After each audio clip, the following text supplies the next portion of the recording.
प्यारे दोस्तों, एक जमाने में एक लुमड़ी और एक चील बेहतरीन दोस्त बन गए।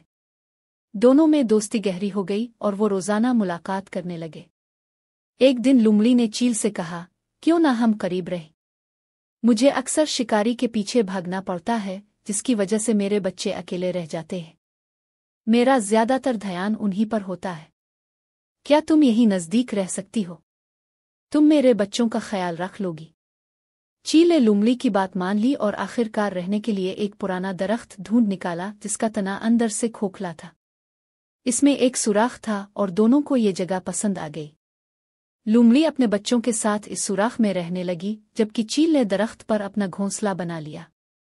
कुछ वक्त गुजरता गया। एक दिन लुमड़ी गैर हाजिर थी। चील अपने घोंसले में बच्चों के साथ भूखी बैठी थी।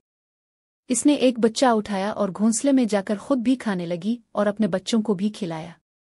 जब लुमड़ी वापस आई तो एक बच्चा गायब पाया। इसने बहुत तलाश किया मगर वो ना मिला। आंखों से आंसू बहाने लगी। चील भी दिखावे का अफसोस करती रही। दूसरे दिन जब लुमड़ी शिकार पर गई और वापस आई तो एक और बच्चा गायब था। तीसरे दिन भी यही हुआ, एक और बच्चा गायब हो गया। चील ने तमाम बच्चे खा लिए। लुमड़ी को यकीन हो गया कि इसके बच्चे चील ने ही खाए हैं, मगर वो खामोश रही।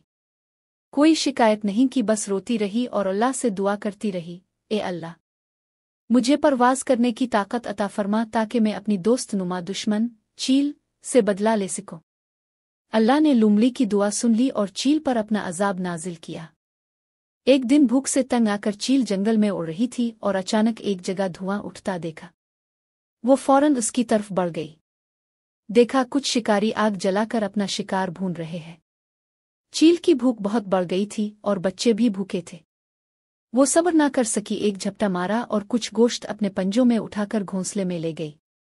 उधर भुने हुए गोश्त के साथ कुछ चिंगारियां भी लगी हुई थीं। घोंसले में बचे हुए तिनकों को आग लग गई और घोंसला जलने लगा। तेज हुआ चलने लगी। घोंसले की आग ने इतना मौका ना दिया कि चील अपने बच्चों को बचा सके। वो तड़पते तड़पते नीचे गिरने लगे। इसी दौरान लुमड़ी ने चील के नीचे गिरते ही फौरन इसे अपने मुंह में जकड़ लिया और खूब चबाने के बाद खा लिया। इस तरह लुमड़ी ने अपने बच्चों का बदला चील से ले लिया। हासिल कलाम, जो दूसरों के लिए गड़ा खोदता है वो खुद भी उसी में जा गिरता है। अगर कोई दूसरों को नुकसान पहुंचाए या हलाक करे तो एक दिन ऐसा जरूर आएगा जब इसे भी नुकसान या मौत का सामना करना पड़ेगा। इसीलिए अक्लमंदों ने कहा है कि किसी के साथ बुरा करने से पहले सोच लें कि कहीं आपको भी बाद में पछताना ना पड़े।